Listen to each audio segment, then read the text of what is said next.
Why anxiety is a perfect villain. Inside Out 2 has been taking audiences by surprise with its level of quality. I don't think anybody expected after the corporate schlop that was Incredibles 2 and Lightyear that Pixar was going to drop a sequel that not only rivaled its original in quality, but actually, in my opinion, exceeded it in certain specific ways. And one of those ways was anxiety. So I wanted to take a few minutes to talk about why this character hit me so hard at the time that it did, why she struck both fear and sympathy into the hearts of so many viewers, and why she is so groundbreaking when it comes to Pixar villains. But first, leave me a like and subscribe to my channel if you want to see more on animation and storytelling from me. And if you would like to be a closer part of my community, consider joining my free Discord server, link in the description. It's brand new and super exciting. So without further ado, on with the show.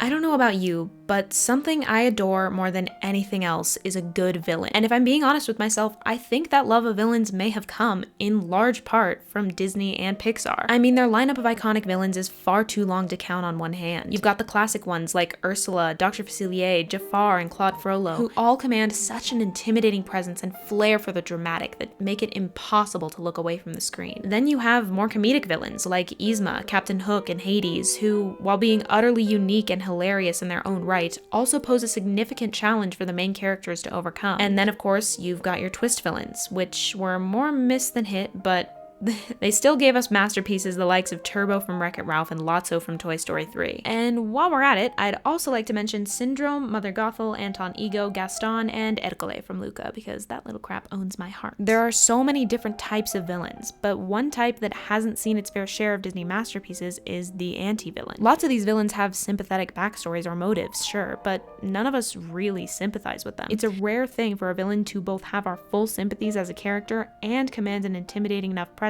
to raise the stakes in the film. It's actually something that Disney has been trying to do for a while now, and Inside Out 2 was the last film I expected to do it properly.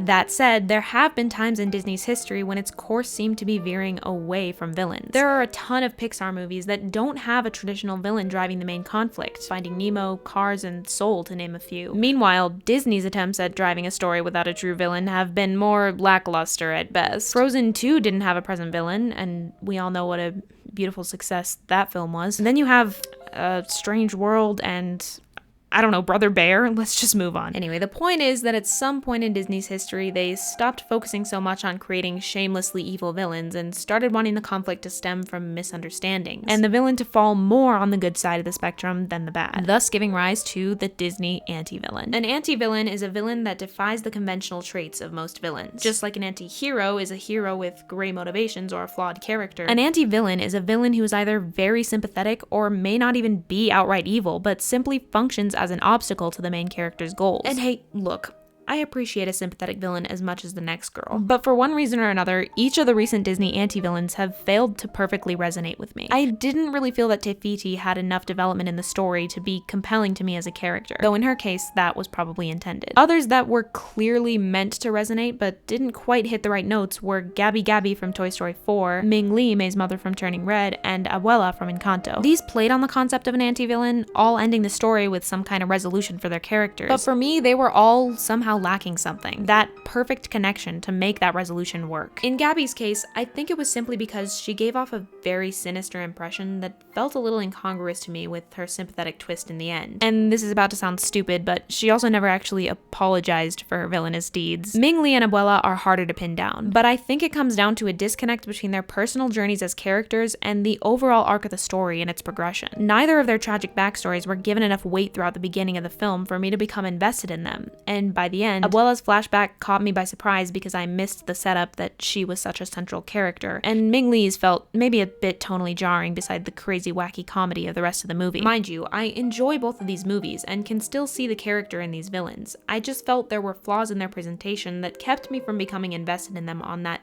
deeper level. And I was mainly left, like many people, longing for the flamboyant, proud-to-be evil villains of the past. So the first thing that most obviously makes anxiety an anti-villain is she's not evil. As I described before, she's more of an obstacle to the main emotions plan than an actual enemy and a force of bad, and it's mainly about her goals. Anxiety always only had the best intentions. Like the rest of the emotions, her primary motivation is to protect Riley, and she does so by over-preparing for any and all future scenarios and taking complete control away from the other emotions in order to carry out her plans meticulously and perfectly. In this way, you could compare her to the well-intentioned villains of the past. I think of Thanos or Magneto, people who truly believe that what they're doing is for the greater good, but are just going about it in the wrong way, by committing mass atrocities. But there is something that makes Anxiety different, even from these, and that is that even she herself doesn't realize that her plans are the wrong way. She starts off the movie truly believing that her program is going to save Riley and that it is the right way to go about it, and only seems to realize she's going too far after the plan has progressed beyond the point of no return. Like with the hockey goals, when Riley pushes her team member aside in order to take the goal. Anxiety rationalizes this to herself, saying they'll forgive her when they make the team. A very all for the greater good mindset. Even here though, she's different from these other villains, because where they were ruthlessly determined to do anything for their cause, she shows hesitation, and we can tell that deep down, she knows what she's doing is wrong and she fears failure. But we'll get into that more in a minute. Let's talk more about her sympathetic traits. Beyond having good intentions, Anxiety is coded as an extremely likable character. I would even go so far as to say, like a protagonist. She's quirky, awkward, maybe a bit shy, but also down to earth and determined. She's organized and intelligent and endearingly nervous. Her personality is reminiscent of Dipper Pines from Gravity Falls or Wirt from Over the Garden Wall, characters who are my sons and whom I would fight and lose life and limb for. And she also comes with the one big kicker for villains, a stifled sense of self-worth. Characters who hate themselves, compare themselves to others, or are desperate to prove their own worth and potential to themselves are nearly always guaranteed to steal the audience's heart. Because that struggle is just literary gold. It's so inherently relatable to feel inadequate, and if a villain lashes out due to that feeling, we, or at least I, am inclined to still think highly of them and idolize them, even if I want them taken down in the end. Anxiety is also lacking the typical characterization that makes any great villain hateable, and that's a personal, hurtful relationship with the main character. The way to make a villain hateable is to have them personally offend someone, or to have the hero be unjustly hurt by them. None happens. The actions she takes that oppose our main characters are only taken for one reason. They're simply in the way of her plan, and not because she dislikes them or wants to cause them pain. Thus, the hateability isn't there because it simply isn't personal. It's just a conflict of interest. In this way, she's an even antier anti-villain than Abuela and Ming Li, because while they clearly generate some degree of rivalry or hatred between them and the main character, Anxiety is never at the receiving end of personal hatred or desire for revenge or defeat. I mean, think about it. We never see Joy or any of the other emotions personally hurt by Anxiety to the point where we start to really root for them to defeat her just for her. If anything, we're rooting for them to stop her because we know she's a danger to Riley and herself, but it isn't in an evil way, so we don't actually feel any resentment or hatred towards her at all. For all appearances, Anxiety is just another character, and almost wouldn't even be classified as a villain if she weren't also, somehow, incredibly terrifying. On the surface, Anxiety has some more inherently scary traits, but what makes her writing so genius is the fact that the very traits that make her so likable are the same traits that actively make her terrifying. Let me explain. In order for a villain to be intimidating, they need to have some positive trait that they use to its full extent in service of their goals. Some are just strong, some are determined and cunning, and some are brilliant inventors. Anxiety, as I listed before, has the positive traits of being very smart and organized, and she's also extremely over-alert to the point of jumping the gun. But these traits help her in her effort to keep down the main emotions. The reason her animation scene was so terrifying was because it showed off these positive traits, and in the process made it very clear that she would be a vastly difficult opponent to defeat. She was both smart and paranoid enough to believe that Joy was in Imagination Land sabotaging her efforts. And when she realized that, we realized that she was more powerful than we thought, and we became scared of what she might be able to do to the emotions. Anxiety also has one other classic villain trait, a point-blank refusal to back down. She believes in this plan and will do absolutely anything to carry it out, even ruthlessly locking away other emotions. The balance they strike between these intimidating traits and having her be a real, likable character is just amazing. Like I said before, there are things she does near the end of the movie that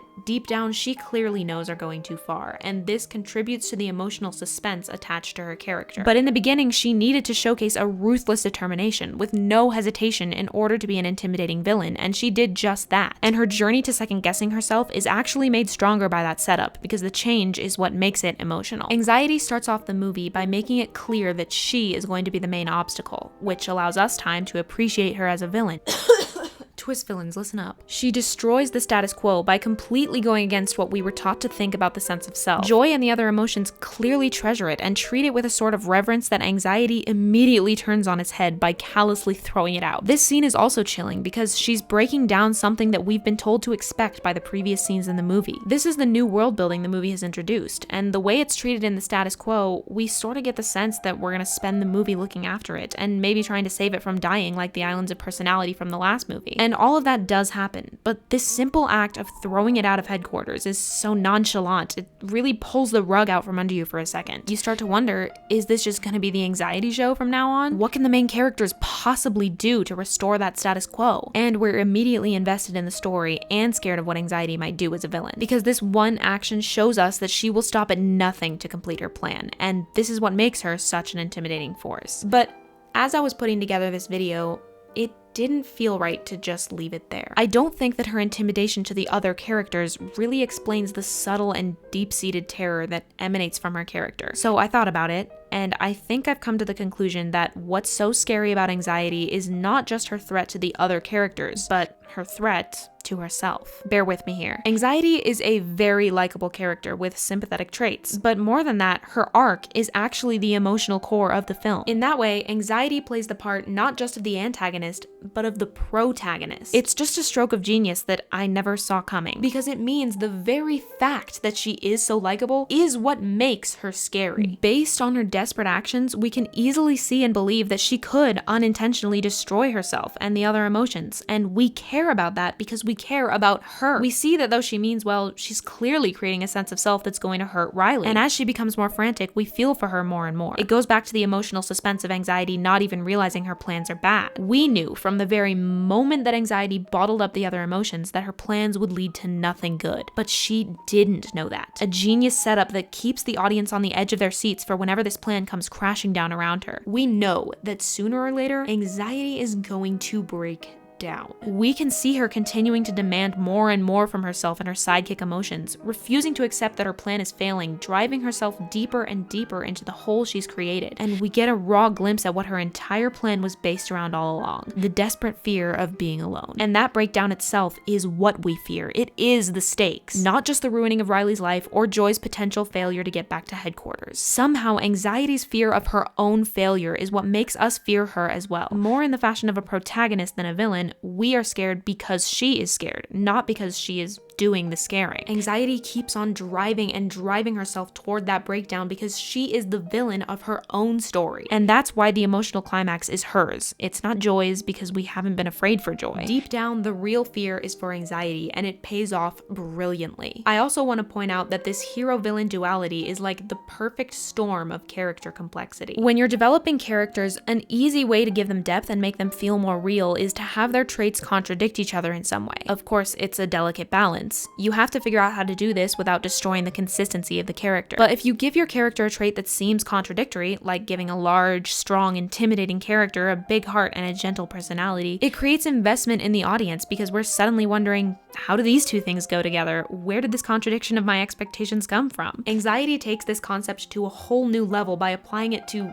actual roles in the plot. She plays the part of the villain, but also that of the hero, which is a contradiction that just structurally shouldn't really work. And yet it does, beautifully. And that question of how is part of what makes her so captivating as a character.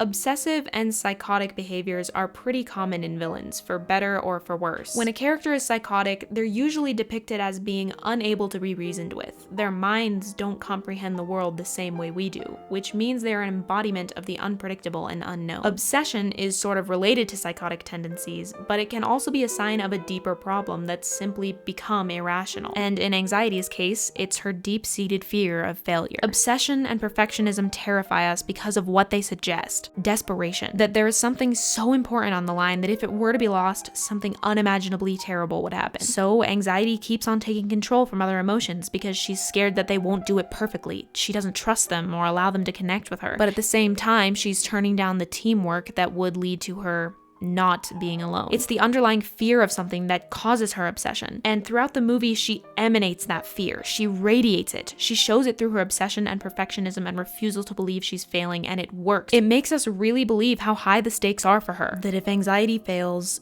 she will be two things: alone and not good enough. And that is so powerful because it's something all of us experience. We've all felt that inescapable fear of being alone. We've all put our worth into something outside ourselves, something inconsequential, when really all that does is just take well-deserved and needed love away from ourselves and cause us to bow down to other people's expectations and whims. The friends you make out of anxiety are not the ones that are going to give you love and support. They are the ones you are constantly going to feel the need to prove yourself to, and if hanging out with someone makes you feel inadequate, why continue giving them your time? And yet we fall for this again and again. If I can just get into this group or that group, I'll be happy. And it all really does stem from an underlying terror with the idea of being alone, uncool, or just not having any worth as a person. Obsession is also terrifying because of what I touched on before. It's inherently what makes us believe anxiety will do anything for her plan. When she throws out the sense of self and bottles up the other emotions, it's just her showing her obsession. So it's what gives her her intimidation factor too. It's just so brilliant that they managed to strike that balance and come up with a way to both create compelling sympathy and intimidation using the same trait. And you can be sure I'm going to be thinking about this movie for months, if not years to come.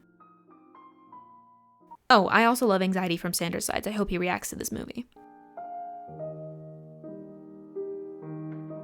I guess I should clarify that I don't think this movie is perfect by any means. I think just by Anxiety's sheer presence in this film, it rivals the original in terms of emotional significance and storytelling chops for me. But I do think there are some ways it could have been done better, like how the journey that Joy and the rest take is fairly similar to just a rehash of Joy and Sadness's journey from the first movie. And if I'm being nitpicky, I think Joy's statement to Anxiety at the end might have been better if it had been something like, "You are not alone," or "You are good enough," instead of "You need to let go." That might have fit Anxiety's themes a bit better in my opinion. But as it stands, I was walking out of the theater with a nice moist sheen of tears coating the bottom of my jaw, so needless to say, I was more than satisfied. In fact, I'm anxious to see where they take this franchise next, if it's true that Pixar is only going to be focusing on endless sequels and spin-offs nowadays, like I've heard tell of. This movie does make me strangely excited for the future of the story, even if realistically I know Pixar's chances of making another really good sequel aren't the best of the best. I just really hope they don't butcher another beloved character. Then we'll have to add them to the ranks of character assassinations like Bob Parr and Buzz Lightyear.